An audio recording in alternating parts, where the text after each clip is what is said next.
Hello everyone, Tammy here. I'm going to be sharing with you today about Cistus, which is in our ancient oils kit. I'm super excited to share with you what I've learned, and I'm going to be sharing the things that I've done some research about. And so Cistus ladanifer is also known as labdanum, ladanum, rock rose, or better known from the biblical perspective is Rose of Sharon or the place of Sharon.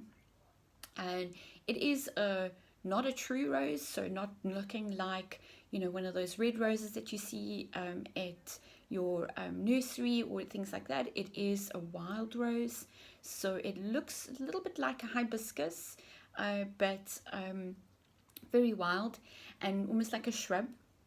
It is the oil that we get is from the resin of the plant, and it has some properties that are similar to myrrh.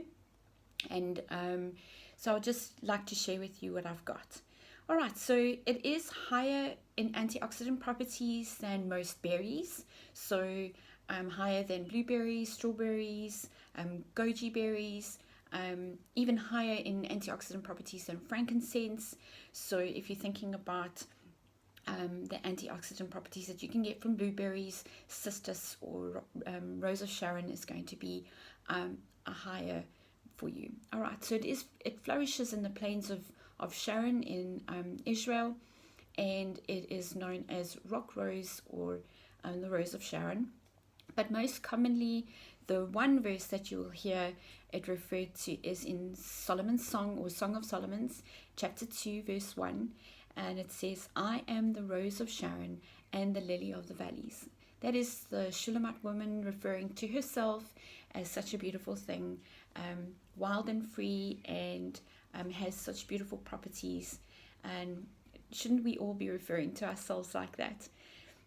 Alright, it also has some healing capabilities. So in the ancient times, the shepherds would be going out with their flocks, with their sheep or goats, and in these plains, the animals would be browsing and get the resin from the plants stuck into the fur or the wool.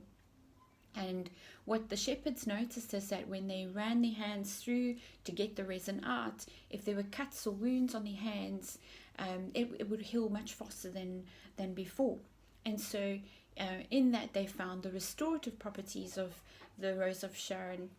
And so it has monoterpenes, mostly like high, very high, 54% is monoterpenes, so it's uplifting. It's very invigorating. So if you think about oils like frankincense for restoring or myrrh for restoring, it has similar properties, and it also has similar properties to juniper berry or cypress or rosemary for the uplifting side of things. I haven't smelt it yet. I'm still waiting for mine to arrive.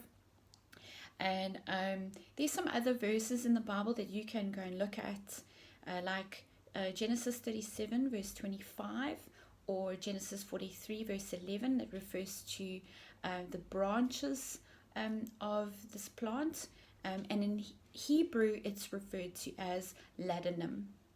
Okay, so if you want to get a little bit of the history, there's a little bit there.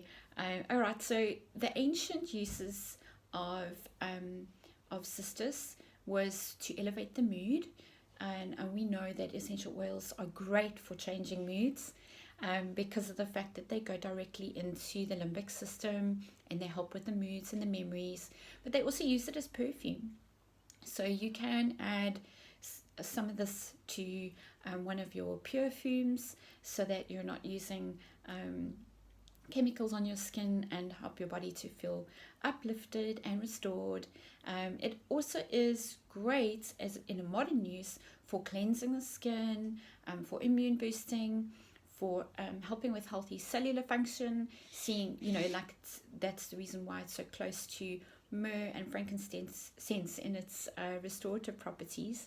It's quite calming as well, so you can diffuse it to help with the mood, or you can add it in a massage oil to help with the skin issues, anything like that. And then if you're feeling some discomfort, maybe you can, if maybe some discomfort in the stomach, you can dilute it and rub it onto the tummy, or in the sore areas. Maybe you've got a sore shoulder or a sore back. It's something that you can use for that. And it helps you to keep grounded. So it grows quite close to the ground, so we can understand that it would be having those grounding properties. And that's just in a nutshell what Cistus is all about. There's lots more information. Just go out and research for yourself, but that's just what I've learned.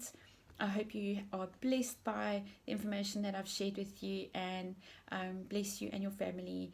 Have a great day. Bye-bye.